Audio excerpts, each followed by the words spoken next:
Hi everyone, I'm going to make a video talking about how to write your formal report and then how to use all of the resources that are on Canvas to do so. So I'm going to share my screen. So we're looking at our Canvas page. I'm going to go into the modules here and go to experiment number 9, formal report. So right here. And if you look at this, we have a lot of links. So we're going to go through all of these. So we're going to start with the formal report information page. This is going to be your go-to page for all of the content that goes into your report. There's a little bit of formatting information up here at the top, but the other documents have a lot more of that. This is more generic information that we've seen with all of our abstracts, past tense, third person, kind of the basic information. Here's the content. You're going to start, let's try that again. Here we go. You're going to start with the title of your report, your name, and your address.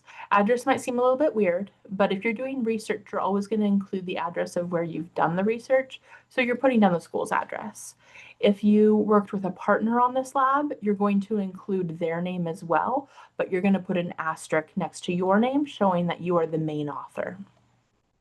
The next is the abstract. This is the same as what we normally do, purpose, procedure, the results. So for our lab, the results are your percent yield and your purity. And then the rest of the sections, you're going to have a heading in bold for the introduction, experimental, results, discussion, conclusion, and your references. Now we can think of the abstract as a summary of the whole report. So each portion of the abstract gets turned into its own section. So the purpose gets turned into the introduction. We're going to talk about why it was done. So you're going to have the actual reaction in there and then a description of the reaction. And then we always want to talk about outside of our class. So you need to talk about how it relates to something outside of our course. So that could mean something historical. It could mean somebody that is doing research and involving one of the aspects that we've done in class or that we've used. And then, you're giving a specific example about that. So because we made acetylsalicylic acid or the active ingredient in aspirin, you could talk about aspirin or its history or its current usage, but it does have to have an actual reference there, not just like, personal information. The experimental section, you're going to give enough detail that somebody could redo the experiment. It needs to have real values in it. So if the lab says that you need to weigh out 1 gram, but you actually used 0.9837, then it should say 0.9837 because this is what you did, not what you should have done. And then include information about the hazards and the waste. And then you're also going to answer, there we go. You're going to answer questions number 1 and 2 from the end of the book, or not the end of the book, but sorry, the end of the experiment in the book. So these are on page 72. Number 1 says, what was the purpose of the concentrated acid? And then number 2 says, what would happen if you left it out? So in the part of the experimental section where you talk about adding in the acid, you're going to add an extra sentence or 2 saying why it was added and what would happen if we didn't add it. The results section is all of your data. So you're going to have your mass, your percent yield. You're also going to include the calculations for the theoretical yield and the percent yield. You're going to add in your melting point and then the ferric chloride test results for all 3 test tubes. Pictures are not required here, but if you took some and want to include those, you definitely can. There's not a lot of written portion in the results section because it is just your data. So this is normally organized in table format. The discussion section is where we talk about it. So you want to compare it to either literature values or what we would expect. So for the literature values, you're going to compare it to the melting point. And then for the expected results, you're going to talk about the ferric chloride test results and then your percent yield or how it compares to the theoretical yield. And then we want to talk about these results. Do you have impurities? Do you have any unreacted starting material? How do you know you made that final product? Overall, do you think your data is good, bad, somewhere in the middle? What were your errors and how could you improve them? The conclusion is literally 2 sentences. The goal and then whether or not you reached the goal. So for this, the goal was to make acetylsalicylic acid.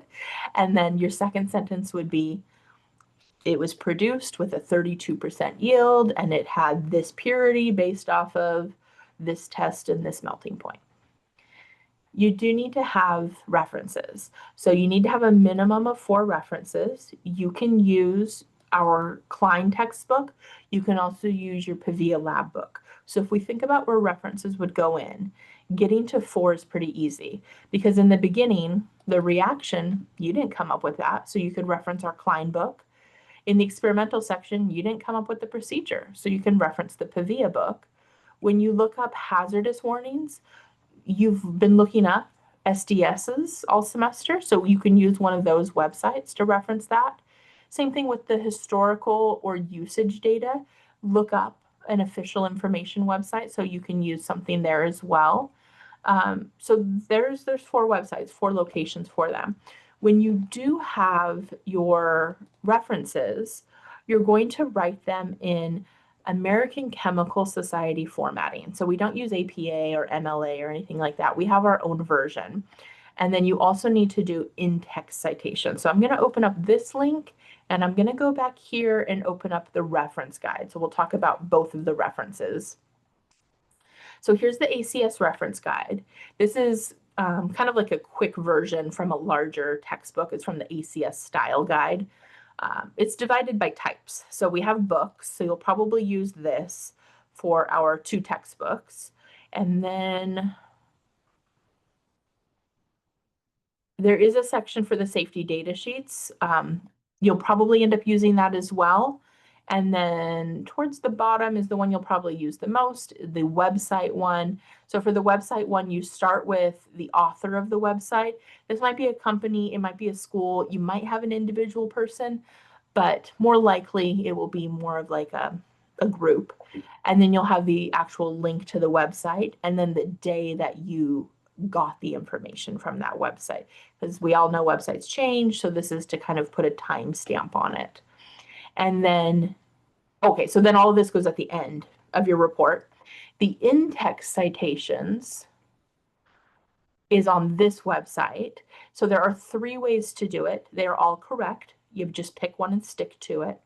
The superscript numbers at the end of the sentence, you add in your little superscript for your reference. And then at the end of the document, when your references are listed, you would have them reference 1, reference 2, reference 3 using these numbers. You can also use the number with parentheses. So kind of the same idea, but instead of a superscript, it's a number in parentheses at the end of the sentence. And then again, your references would be numbered at the end. These are probably the most common.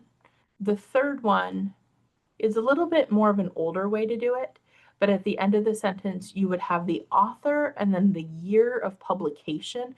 This is more common if we're referencing journal articles that have very clear authors. But when we're referencing websites, it's not as easy to do this. So it's still correct. You can use it if you want, but it's not as common. If you are using this method, at the end, when you have your references, you put your references in alphabetical order. Okay. So we've covered references, we've covered the information page. Now the information page, remember, talks about content. So the one thing we haven't talked about is the formatting. So right here we have an ACS journal template. I'm going to open up this guy. I'm also going to open up this link while I'm here. So here's the template that I have posted. Now this is a Word doc, and I point that out because if you go to the website for American Chemical Society, there is also a link for a Mac version. I can't download this and share it because I don't have a Mac. So it is on here for a Microsoft Word Mac version and then the Microsoft Word Windows version. This is all that is available. So it has to be done in Microsoft Word. But remember, you have free access to Microsoft Office with your school account. If you're in your school email on the far left side, it has all of the apps, Word, Excel, PowerPoint, everything, and you have full access to those. Okay, so let's look at the template. The whole front page is just how to use it. So honestly, ignore it.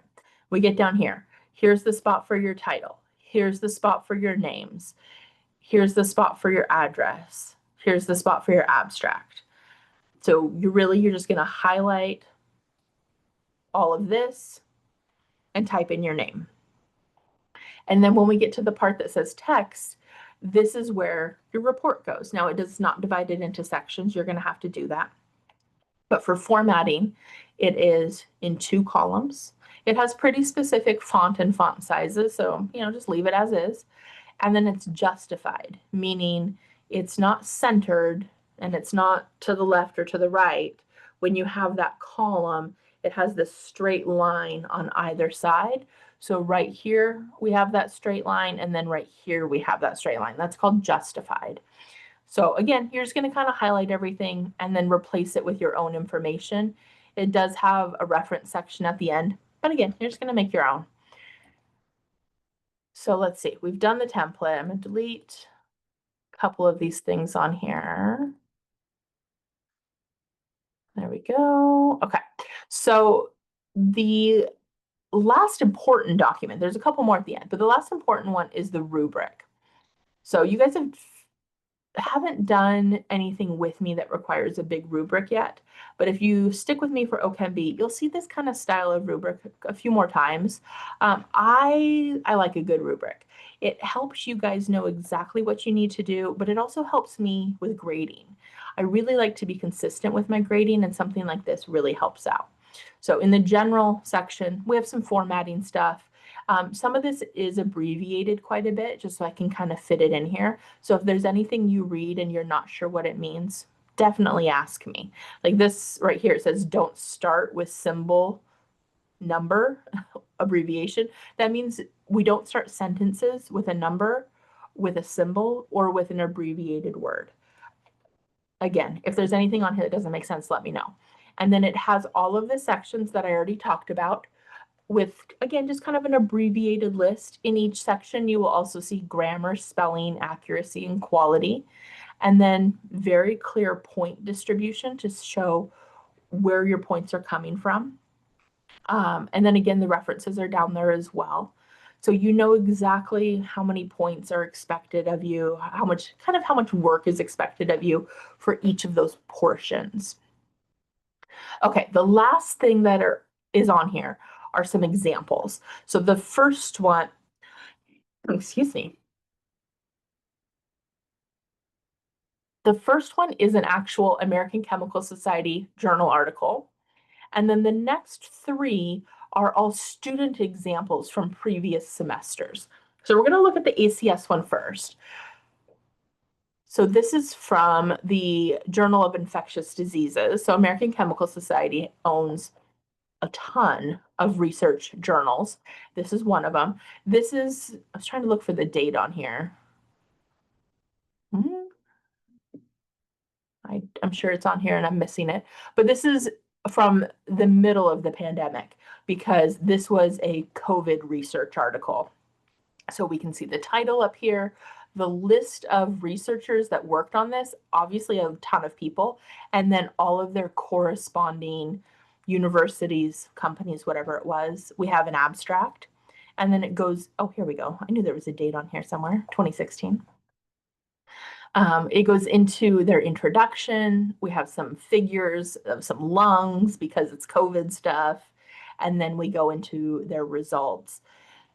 One thing I want to point out about this, or a couple things I should say, is when you do have an image, you need to include the figure number and then a brief title. This is very long. For ours, we could just say pictures of lungs during COVID research or something like that, but a much shorter title. And then when you have a table of data, above it, you put table 1 and then its title. I honestly don't know why it's flip-flopped, but that's the rules, so we follow them. And then your tables and your figures can go across both columns because these ones are larger, but you can also have ones that fit within the column. Either way is okay. It kind of just depends on what you need to use. I don't think there's anything else in here I need to point out. And I think that's good. Okay, let's get rid of this guy. So some student examples. I have 3 of them in here, and some of them are a little older, but they're ones I've kept throughout the years. So this one, We have a title at the top. We have all of the students that were listed here, and then the rest of the article or the rest of the paper. So we have the reactions, the figure numbers, their data. Now, one thing I do want to point out, because these are from past years, this one even is from when I used to teach in Fresno, some of my requirements change, even just from last semester, sometimes they change. So use these as kind of inspiration, as examples, but don't follow these to the T because they're not going to be exactly the same. Um, just something to keep in mind. And then the next students is Nathan. So this one's a much more recent one. If you've had Nathan visit any of your classes recently, he has started a new mentorship business with some of his fellow students, just kind of helping students get into med school, PA school, farm school. So he's a great person. I love Nathan. But again, here's his article. So we have the abstract, we have our introduction, and then we're going into some reactions. Again, we have some basic information there. And then our third example is, again, a little bit of an older one. We're going back to Fresno here, but we have the reactions and all of those appropriate sections, a lot of tables of data. So again, we have the information in here to help us see what is happening and all of the resources to get us there. One more thing I want to point out, I'm going to open this document up again. At the very bottom down here, it does say what I just told you about the figures and the tables with the numbers and the titles. The one thing I haven't mentioned though is when you draw a reaction, so for this you need to include the reaction of how to make the acetylsalicylic acid. We need to use a drawing software to do this. So for this lab, there we go. I'm going to show you where to access that. So I'm going to go back to our modules. And in this very first one, this class information module, I have this right here, useful links. And at the very bottom of this page, I have a list right here of 4 different drawing softwares: ChemSketch, ChemDoodle, Marvin Sketch, and King Draw. These are all great. They are all free. I personally like Marvin Sketch. Marvin Sketch is what I use to make our exams, to put stuff in my PowerPoint slides. So it is a great free version. Some of these do require you to sign up, like with an email address or something, but they are all free. Because they're all free, you can't copy and paste from some of them, so you have to do a screenshot and then, and then crop it, edit it as you need to. So keep that in mind. Okay, last thing. Writing this report is not the hard part. You guys can write a lab report. You've done it in other classes. The hard part about this, or the part that can be time consuming, is the formatting and drawing the reactions using that software. Part of my job though, and part of the job of this class, is to prepare you for your next steps, which for a lot of you could include research, could include graduate school. So being able to follow a template for a group like the American Chemical Society is a skill that I want to pass on to you. So that is one of the reasons why we do this type of lab report for our class. Okay, but that is everything. So as always, feel free to reach out if you have questions. If you want me to read a rough draft, I will be more than happy to, but I will get this posted for you guys.